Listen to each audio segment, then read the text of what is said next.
So what we make the case that emotional intelligence gives you a platform to more often get into that optimal state.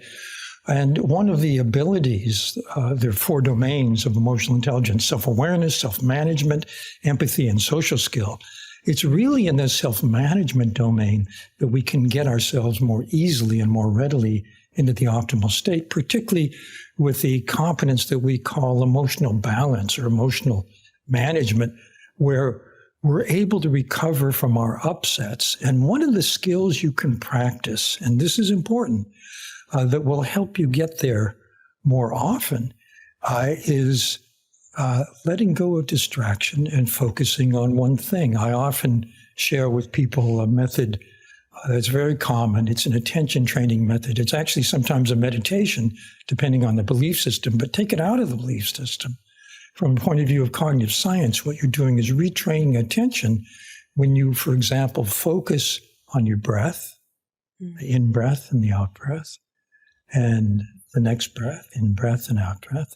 Then when your mind wanders, and it will, and you notice it wandered, bring it back to the breath and start again with the next breath. And do this daily, because this is a skill. The more you practice, this is called neuroplasticity in brain science, the more you practice a skill, whatever it may be, your golf stroke or paying attention, the stronger the circuitry in the brain for that skill becomes, and the more easily you can access it, and the more often it will occur spontaneously.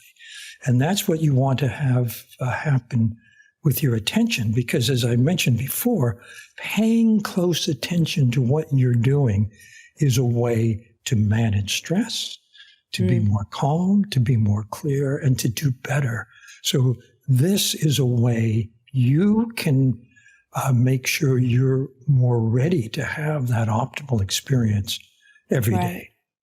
Right. Yeah, that's really interesting. I found that sort of 4-quadrant model really fascinating, because it starts sort of in the very immediate sense with a very personal sort of, at the personal level, right? Like it's, what am I feeling? How am I doing? And sort of the ability to correctly identify one's own emotions seems to be sort of step 1 in the process.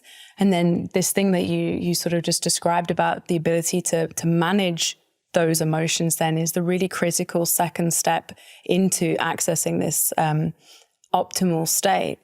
But then the next 2 quadrants, the sort of, I was sort of thinking of them as beyond the individual. I don't know if that's fair to say, but it sort of then stretches to, well, aside from my optimal state, what is the optimal environment, and how can I sort of feed into that? Is that fair?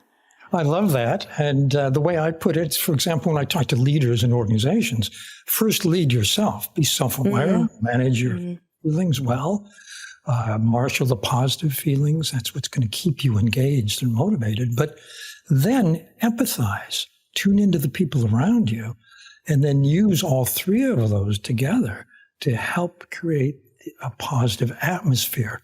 And that too is part of that optimal state. So it's not just managing yourself, it's spreading those feelings, and feelings are contagious. And by the way, leadership just means that someone is in a position of authority. You could be a parent, you could be a teacher, but you're a leader in that sense. And this is really important. There's very good research from Yale University School of Management that shows that emotions are contagious, and they flow from the most powerful person outward.